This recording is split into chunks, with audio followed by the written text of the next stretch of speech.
And we're back. This is Greg Rains, and you have tuned in to the morning show on UCTV Channel 9 on the Ben Lomond cable system. Do appreciate you coming back. My guest this morning has been the County Historian James Dillon. Not only is he the county historian, he's also serving as the chairman of the Warren County Bicentennial Steering Committee, and we've been talking about the many things that the steering committee has been working on. But the final question that I ask before the break is I ask our county historian to try to think of 3 things in the history of Warren County that really stick out in his mind. Now, the first one he mentioned was in 1834, where the form of government changed for Warren County, and he talked about how the other counties were cut out of Warren County, and that's the reason it's a round county. But now let's shift gears again and talk about 2 more events in the history of Warren County that really stick out as milestones, something really, really important. So what would those other 2 things be? Well, let's talk about the first one, which is the greatest event that happened in our county, affected our history more than any other one thing that's ever happened, and that's the Civil War. Okay. It's so interesting when you really take a look at it in perspective with all of the other counties in Middle Tennessee especially, that we probably were ravaged and affected more than almost any of the others. Is that right? The reason being is that you would consider that probably the coming of the railroad did more to change our lifestyle than anything else. It also resulted in being the #1 terminus for supplying both armies in the north central part of the state of Tennessee. Therefore, it was fought over and occupied by 11 succeeding armies. Is that right? 11 Wow. times during the war. Our county was just totally devastated as a result of it being a railroad terminus as much as anything. Was a vital part of the transportation of the individual armies. And we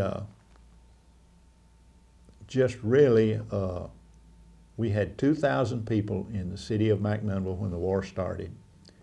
2 years later, there were only 700 here. Wow, that is amazing.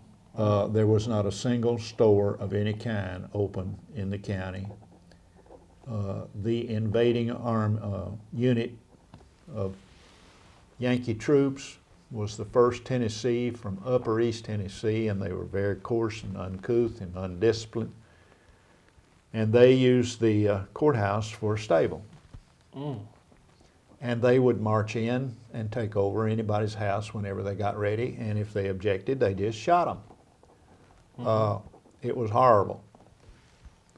The real salvation for a little while was that they were relieved of their duty as occupiers by the 19th Michigan. And for a 6 months period from October of 1863 through into April of 1864, he sort of cleaned the city up and restored some manner of law and order. Sadly, when his unit left, the 23rd Missouri Regiment came in, which probably were worse than the 1st Tennessee Cavalry. They came from Missouri, uneducated and no discipline, do whatever they wanted to do. And they, between them and the 1st Tennessee Cavalry, before the 19th was there, they pretty well just destroyed the whole community. I mean, it was anybody that could left to get away from all the turmoil, all the brutality and everything, people starving. Wow. We have such a wonderful history of those 6 months that the 19th was here. And to hear the commanding officer, Colonel Gilbert, talk about how wretched the people were. He said, I just don't see how they live. And said, I have offered if they'd come in and take the oath of allegiance that I'd give them food, and said they'd rather starve. Is that right? And of course, we were very obstinate people. Right. I guess we still are today in our beliefs. But it was pitiful. And when the war was over, people came home to very little. And it's amazing that they were able to recoup any kind of activity and so forth, life and so forth. We had so many of our young men had been killed, so many had been wounded and were unable to employ themselves in any way. A lot of families left and moved west, started a new life. Right. There was still so much hatred among certain groups. It was a sad time in our life. And actually, we did not realize any recovery from the effects of the Civil War for probably 30 years. Wow, that is amazing. Almost to 1900. And so that actually, when you get into the details of the Civil War and how our families fared, you just wonder how anybody survived. But they did. They made it somehow. What would be the third thing that really sticks out as a real turning point for Warren County? Well, there are several things that I could name as the third one. I guess if I was going to name one that probably was very, very much involved in how we looked at things and how we survived, was the Depression of the 1930s. Okay. We were beginning, after World War I, to prosper.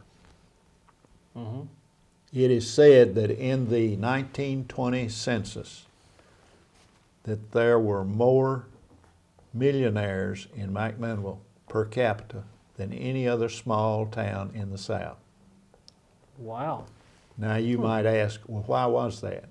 The lumber industry. Oh, okay. The lumber industry in the late 1890s began to boom because, ironically, people moving west needed wagons, and they were beginning to build automobiles, and they needed the wood to build the wheels. That's right. Those first cars, they had wooden wheels, didn't they? They had wooden spokes. Wow.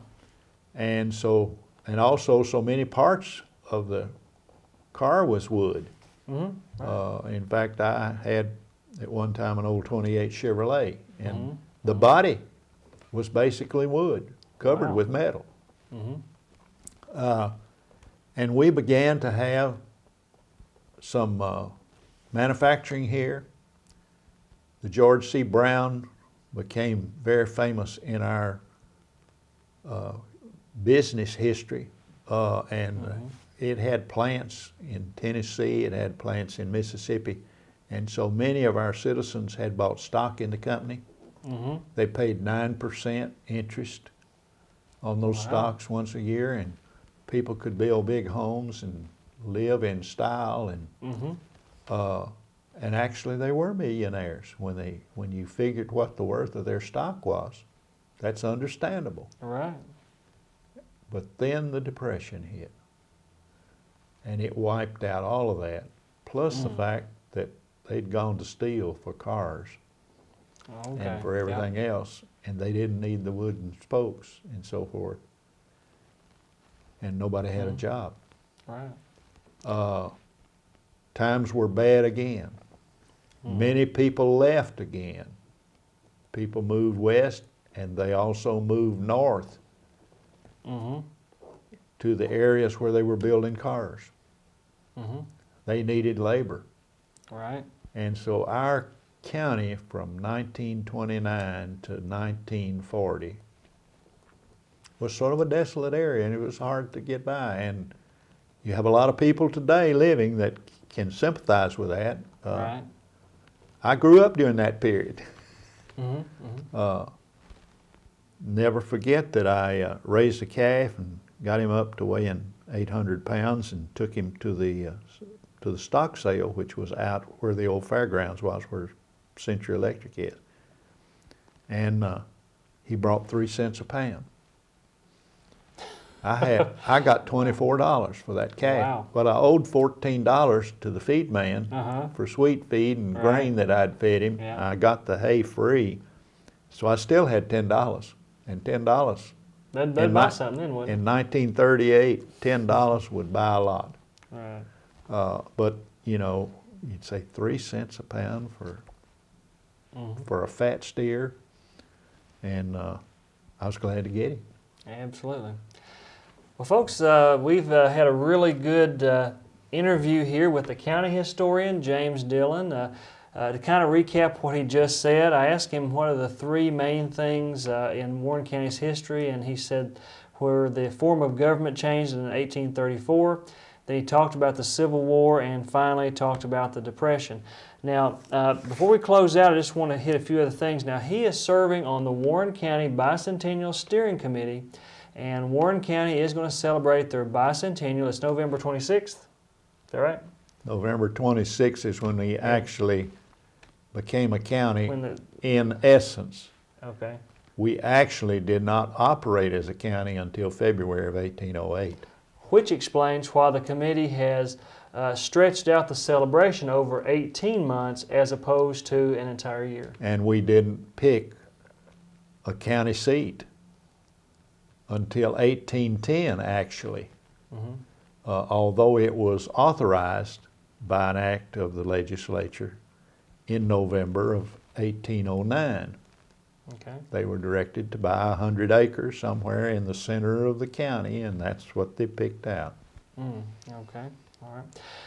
Well, again, my guest has been the Warren County historian, James Dillon. If you have an interest in participating and helping out, let me give this number one last time and then we'll take a break. The number for John Pelham, who is a county executive, that's where all the phone calls will come into. The phone number to call is 473-2505. So if you want more information, if you want to participate, that's the number to call.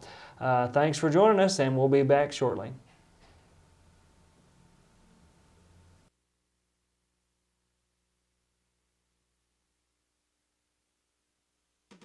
Citizens